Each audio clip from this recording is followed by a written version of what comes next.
दिसते। संजय मंडलिक यांना हा मोठा धक्का कोल्हापूरमध्ये बसताना आपल्याला दिसतोय। त्यानंतर बघूया पुढली मोठी बातमी। संभाजीनगरच्या फुलंब्रीमध्ये शिवसेना उमेदवाराचा विजय झालाय। शिवसेनेचे मंगेश कांबळी हे विजयी झाल्याचं पाहायला मिळतंय। फुलंब्रीच्या वडोद बाजार गटातून कांबळी यांचा विजय झालेला आहे आणि त्यामुळे शिवसेना आता घोडदौड आपली संभाजीनगरातली कायम ठेवताना पाहायला मिळते। भाजप संभाजीनगरमध्ये मोठा पक्ष होताना दिसतोय, तर भाजप पाठोपाठ शिवसेना ही विजय मिळवताना दिसते। महायुतीने पुन्हा एकदा महापालिका निवडणुकांच्या नंतर या निवडणुकीत देखील संभाजीनगरमध्ये कशा पद्धतीचं चित्र राहील हे स्पष्ट होत आहे। तर तिकडे सांगलीच्या बागणीमधून मोहिनी खोत यांनी विजय नोंदवलेला आहे। वाळव्यामध्ये जयंत पाटलांचा करिश्मा मात्र कायम आहे। 11 पैकी 7 जागांवर राष्ट्रवादी शरद पवार पक्षाने आपला विजय नोंदवलेला आहे। सदाभाऊ खोत यांच्या सून मोहिनी खोत ह्या देखील सांगलीच्या बागणीमधून विजयी ठरलेल्या आहेत। एक मोठी बातमी आपण बघतोय, सांगलीमधून बातमी येते। यानंतर पुढली बातमी, पनवेलच्या वावंजे नेरे गटामध्ये भाजपचा विजय झाला। आताच्या घडीची सगळ्यात मोठी बातमी, वावंजेमधून भाजपच्या कमला दशेकर यांचा विजय झाला। नेरे गटातून भाजपच्या आत्मादार बसना यांचा विजय झालेला आहे। शेकापला पराभवाचा धक्का या ठिकाणी पाहायला मिळतोय।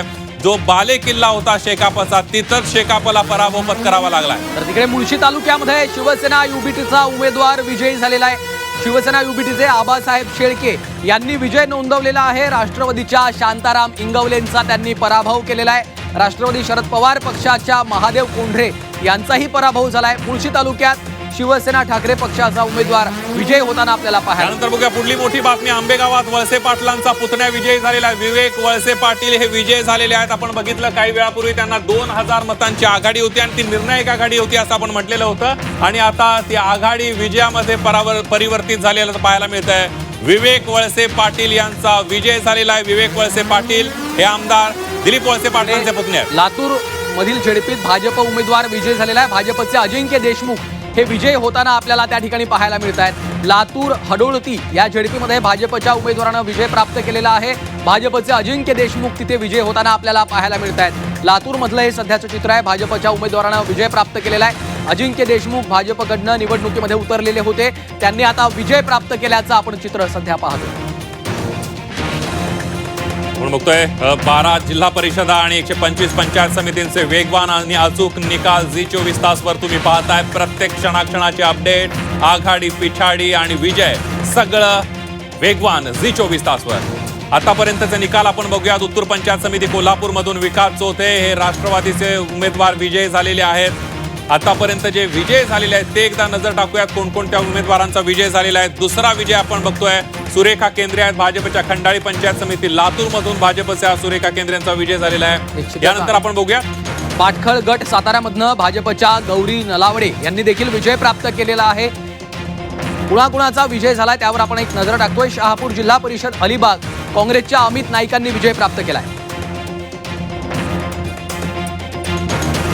त्यानंतर अजिंठा गट संभाजीनगर इथून आयशा बेगम शिवसेनेकडनं त्यांनी विजय प्राप्त केलेला आहे। शिवसेनेच्या उमेदवार आयशा बेगम यांचा विजय होताना आपल्याला पाहायला मिळतो। अजिंठा गट संभाजीनगर मधले हे निकाल आहे।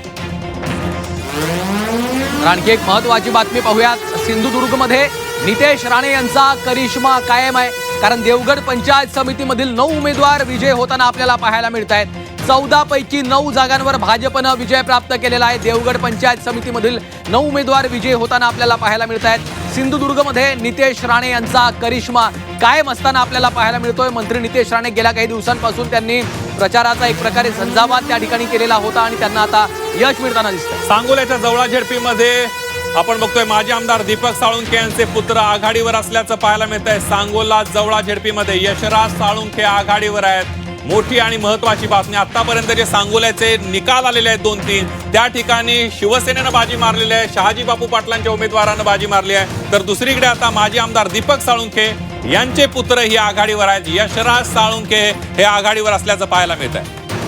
माजी आमदार दीपक साळुंखे यांचे पुत्र सध्या आघाडीवर असल्याचं आपण पाहतोय। यशराज साळुंखे यांनी सांगोला जवळा झेडपीमधनं सध्या आघाडी घेतल्याचं चित्र आपण पाहतोय। तर पुन्हा एकदा संपूर्ण जिल्हा परिषदांचं हे निकालाचं चित्र आपण पाहतोय। पंचायत समिती 125 पंचायत समितींचे हळूहळू निकाल आपल्या समोर येत आहेत। सांगोला जवळा झेडपीमध्ये यशराज साळुंखे यांनी आघाडी घेतल्याचं चित्र आपल्याला पाहायला मिळतंय। दीपक साळुंखे यांचे ते पुत्र आहेत। यशराज साळुंखे यांनी आघाडी घेतल्याचं चित्र सध्या आपण पाहतो. त्यानंतर बघूया पुढली एक मोठी आणि महत्वाची बातमी. सिंधुदुर्गात नितेश राणेंचा करिश्मा कायम असल्याचं पाहायला मिळतंय. देवगड पंचायत समितीमध्ये बाजी मारताना पाहायला मिळतात. पुढची मोठी बातमी पुण्याच्या मावळमध्ये राष्ट्रवादी काँग्रेसचा वरचष्मा आहे, कारण झेडपीच्या 5 आणि पंचायत समितीच्या 10 जागा जिंकलेल्या आहेत. पुण्याच्या मावळमध्ये राष्ट्रवादी काँग्रेसचा वरचष्मा आपल्याला पाहायला मिळतोय. मावळमधनं एक महत्वाची अपडेट आहे. झेडपीच्या 5 आणि पंचायत समितीच्या 10 जागा राष्ट्रवादी काँग्रेसने विजय प्राप्त झालेला आहे, त्यांनी विजय मिळवलेला आहे. त्यामुळं राष्ट्रवादी काँग्रेससाठी एक महत्वाची बातमी आपण पाहतोय मावळमधनं.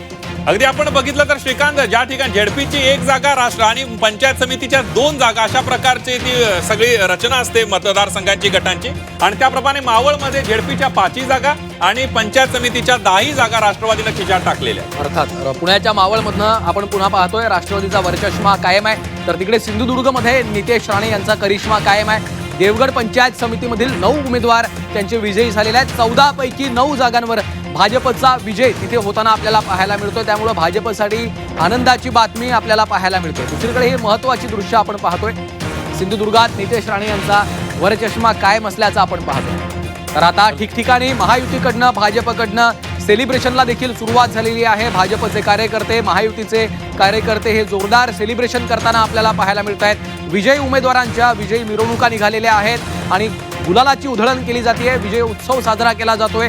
ठिकठिकाणी फटाक्यांची आतषबाजी होताना देखील आपल्याला पाहायला मिळतंय. राज्यभरात पुन्हा एकदा महायुतीनं आपला विजयी झंझावात कायम ठेवल्याचं सध्याचं चित्र. अनेक जागांवर महायुतीचे उमेदवार यांनी आघाडी घेतल्याचं चित्र आणि भाजप पुन्हा एकदा क्रमांक 1चा पक्ष ठरताना जिल्हा परिषद आणि पंचायत समिती निवडणुकांमध्ये देखील आपल्याला पाहायला मिळतं. त्यानंतर बघूया पुढली मोठी बातमी आहे. लातूरमधून भाजपचे अजिंक्य देशमुख विजय झालेले आहेत. लातूरमधली एक मोठी बातमी. लातूरच्या हाडोळती गटातून ही महत्वाची बातमी येते आहे.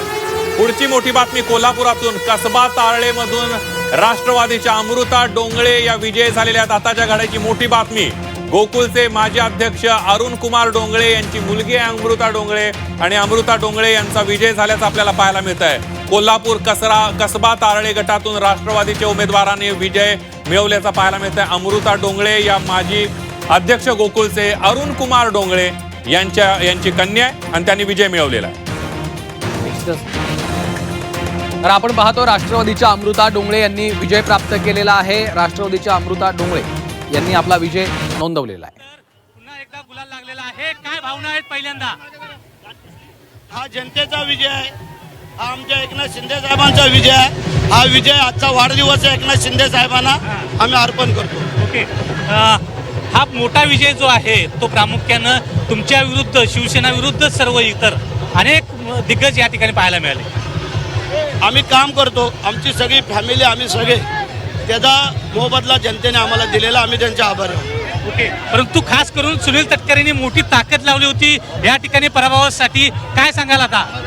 त्यांनी लावली होती, त्यांची ताकद जनतेने नाकारली, आम्हाला स्वीकारलंय, आम्ही जनतेचा आभारी आहे.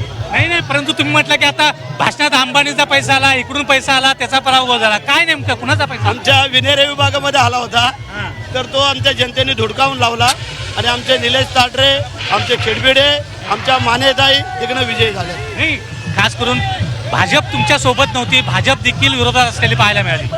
हरकत नाही ना, त्यांनी आजमावण्याचा प्रयत्न केला पण जनतांनी त्यांना नाकारलं. थेट बोलत नाहीये तुम्ही का? सुनील तटकरे यांच्या विरोधात तुम्ही आतापर्यंत एवढी भाषणे केलेली आहे. काय आजचा एवढा विजय मिळाल्यानंतर देखील आजचा दिवस जाऊ द्या, उद्या बोलू. नाही, परंतु इतका पराभव तुम्हाला, म्हणजे पराभूत झालेले आहेत विरोधक, तुमचा एवढा मोठा विजय झालेला आहे, तुम्हाला पराभूत करण्यासाठी मोठी ताकद लावली तटकरेंनी. काय वाटतं? तर मगाही सांगितलं, त्यांची ताकद नाकारली, आम्हाला स्वीकारलं आणि आम्ही जनतेचे आभारी आहोत. तटकरे त्यांचं काम करून आम्ही आमचं काम. चल. परंतु खास करून आजचा दिवस जरी मोठा असला तरी अजित पवारांची सहानुभूती मिळेल असं वाटत होतं तटकरेंना राष्ट्रवादी काँग्रेस. आमच्या इकडे तसं काय नाही. तर हे होते भारत गोगावले यांनी आपल्या विजयानंतरच्या भावना मांडलेल्या आहेत. Video Manish sir, Krishna Patil, Zee Media, Raigad. तर भरत गोगावले यांची ही प्रतिक्रिया आपण बघितलेली आहे. जनतेचा, कार्यकर्त्यांचा हा विजय असल्याचं त्यांनी म्हटलेलं आहे. तर दुसरी एक महत्वाची बातमी पाहूयात. शिवसेना युबीटीचे उमेदवार गुलाब पारखे विजयी झालेले आहेत.